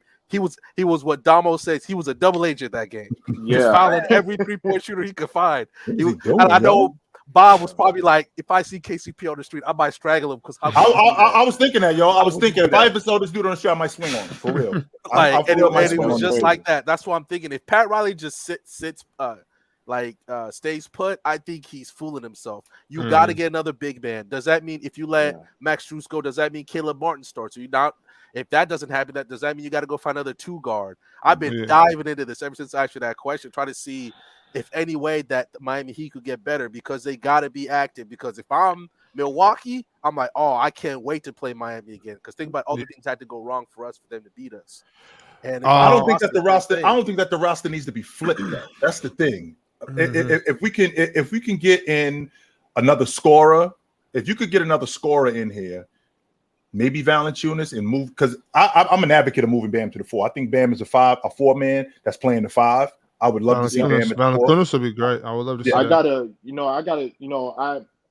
having flashbacks of the 2008 Lakers when they went to the finals with the Celtics and they lost. And then I believe the next year they Ron Artest joined like the team or like. Or he did. They switched Artest with Trevor Ariza. Yeah. So like moves like that, you probably like sometimes you don't need to make. That was in 9-10. They in 09, Ariza was on the crew, but the next year after they beat Orlando, the next year they switched out Artest and Trevor Ariza. But keep going. Yeah, and those moves like that, you can make certain, trades and fluxes in the roster and still win a chip. Right. So that's also the other side. Ron Artest at that time, it wasn't his contract wasn't like a handicap contract. It was a nice contract where you can trade him and get some defense and some shooting as well. He was still young too. He was only 29 at that point. Yeah, absolutely, and he was still young. So there are some players out there that Miami can look at, but right now the draft is coming up, and either they're gonna build through the draft, with Pat Riley, like to focus on, or do they use some of those picks now to get a quality, the next Ron Artest, maybe, or out there, like an OG or to take it a step further, like you just said about the draft picks. What about this kid that they just drafted? Can we find out what's going on with him? You took him in the first round. Like what are we doing with this kid? See, when you're on a championship team, the timeline gets moved up. This isn't Oklahoma City, right? This isn't I'm thinking about Washington. I'm thinking about teams like that. When you're on a championship team like the Miami Heat and you're a first round pick, the timeline gets moved up, which means that if you're a first round pick, this thing's gotta move quicker. So a guy like Jokic, we got to find out who this guy is because we can't waste a lot of time. Buckets is getting older, right? This kid, Gabe Vincent, is coming into his prime. Caleb Martin, we only got him on the books for a couple of more years. So this guy Jokic, we got to find out who this guy is, and we got to find out who he is now. So to that point about draft picks, if you're moving somebody, and I expect Pat Riley to be active on draft night too, by the way. But if you're drafting a guy in the first round, we got to find out what we got in this guy, and we got to find out soon. Random question: is there anybody they could find in the draft? I haven't watched the panel yet today because I know y'all talked about some prospects. Is there anybody who Miami could draft that could help them right away? Then, because I know they're picking later in the draft. Man. I don't think that there's anybody that they got that could help them right away because they're probably gonna get something late in the first round. I think Miami got I think they got the 21st pick, if I'm not mistaken, the 21st pick. You can find a gem late in the first round. Don't get me wrong. You can definitely. Yeah. You can find gems late in the first round. But with that being said, these guys that you have, the rook from last year, I got to see some improvement. I have to. Yeah.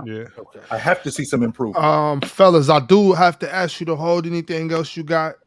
Please tap back in on Saturday. We got to get to these super chats. We already a little overtime, so y'all bear with me. I'll ask my Nuggets questions on Saturday, but tap in. You just make sure you click on that link early. As you seen today, the lobby was full for most of the show, so click early, and I'm gonna get you up early. I know you had some questions. Hey, random guy, real quick, I wanted to ask you. I peeped your bracelet. That's you Kenyan? Or? Yeah, I was born in Kenya. So that's fire. That's fire. So we moved out here, and you already know how it is when you move over here. When you're a kid, you got too much going on to even try to learn how to speak English and all that stuff to even try to catch up to sports. That's why I'm late. But I learned, ironically, the game of football helped me learn how to speak English. That's why I'm a big football guy. That's fire. And I was like, let me pick up another sport. Nice. It's all love. It's all love. We love the culture that we international here in Players Choice. So yes, sir. This is the best show in Players Choice, yo. I just want to put it out there. The best show. I love listening to you guys every week. keep doing your thing. You know. Thanks, I'm brother. just happy I was that. able to get on with a GOAT member. That's all I'm saying. I'm getting Yes, there. sir. I Right, appreciate right. that, fam. Hey, brother. Appreciate you. Yes, Appreciate sir. you. No doubt. All right. Be easy, fellas. Yeah, I took one of them. I took one of them 23andMe Oh things yeah, a couple years ago. Yeah. I found out that the majority of my lineage is Nigerian. Like my people from Nigeria. I think like 67, close to 70% of my lineage is Nigerian. I was like, I'm from like Lajuan and that area. Oh, I was like, all right, that's dope. Those are my people from. I've never done that, but my sister was saying she was gonna do it, so I was like, well, if you do it, just let me see the results. So you know, we know. Because we already know if you like that, then she probably like that too. Yeah, gotta be. Right. Okay, let's knock out some of these super chats. Let's do it. From Jay, Chilltown, Roy Hibbert and the AD were monsters on the board and defensively in college. Vogel did not turn them into defensive studs. Ayton is who he is. Just so you know, DeAndre Ayton averaged more rebounds than both Roy Hibbert and AD in college. He averaged almost 12 rebounds a game in college. So let's kill that lot. Let's kill that right there. He was almost a 20. He was almost a 20 and 12 guy in college. So we could kill that logic right now. Yeah, he was a certified stud down there in Tucson. Yes, he was. No question about it. Yes, he was. Christopher D with another super chat. Appreciate you, Chris D. How good or bad was peak Lance Stevenson in 2013-14 season? Led the league with the most triple doubles, more than Steph, KD, and Joakim. Was he really? I didn't know that. That's news right there. I ain't know. Nobody was talking about Lance Stevenson as one of the best players in the game. Nobody. He was more of an irritant during that time than he was what you just said, leading the league in triple doubles. That the stuff that he was known for was being an irritant. That's what he was. Shout out Lance. Mm-hmm. Rolo 555. Most overlooked center all time. Dave Cowens? No, it's not Dave Cowens. It's Moses. It's Moses. Every day it's Moses. We don't talk nearly enough about the 3-time league MVP. Nearly enough. Not at all. I'm disappointed in myself for not pushing more of a Moses Malone line. Telly Rand. Love the show. I'm high on the Magic. Maybe the paint job. Franz reminds me of a bigger Manu. I can't think of a good comp for Paolo. You got one for me? Oh yeah, Paolo is he looked like a bigger, more athletic version of Antoine Walker when I watch him. Super nice with the peel, great in transition, could shoot the long ball. That's what he reminds me of when I watch him. Like a more athletic version of Antoine Walker. So when he says I'm high on the Mavericks, maybe the paint job, is he saying just like they look nice on the outside, we're not sure yet? Or that's what it sounds like to me. Maybe the paint job. He ain't really gotten the car yet and driven it, so he don't know what it looked like. Stuck his head under the hood. I could dig that. I like that. I like that saying. I was lost there for a second. Bear with me now. Andrew G, our resident Celtics fan. Look who it is. Front runner. Yeah, KP to Boston. Let's go. Yeah, Andrew G, we're not buying it, bro. We're not. KG, not from you. Andrew G, like KG said, top of the world. I swear, Andrew G, if it's on clearance, you will not get $1 out of me. Definitely not. Not buying it. I'm sorry to a couple of the guys that came into the lobby that we didn't get to. I see you back there, Cowboy. Get with us on Saturday. Click on that link early, and I guarantee I'm gonna get you up there. KSB, True Hero, the rest of you guys out there. D Reed, I saw y'all pull up. Y'all bear with us, man. We're trying to get through all the super chats and fulfill our obligations. So don't be upset. We are wrapping up the show. We appreciate y'all for pulling up as always. Chilltown, got anything for the viewers? Don't drink and drive. Put on a nice suit. Love yourself. Definitely. Take it light, but take it. Definitely. All right, we'll see y'all tomorrow on the panel. And there's a super special episode tomorrow, right? Chill, Flowing with Chill? Yes, sir. We're gonna be on during the draft. Come check us out. Yeah, I'll make sure y'all tap into that, man. It seems like Fluent and Chill Thursdays always just land on the good days. What's up with that? We just got lucky. That's all that is. Yeah, we just got for lucky. sure. We can't control when Thursday comes. It's just the day after Wednesday. That's it. That's all it is. Well, y'all make sure y'all tap into that. We'll be back with Chill on Saturday morning. So we'll see y'all then, man. Appreciate y'all. Love yourself. Be easy. Love yourself. Yes, sir.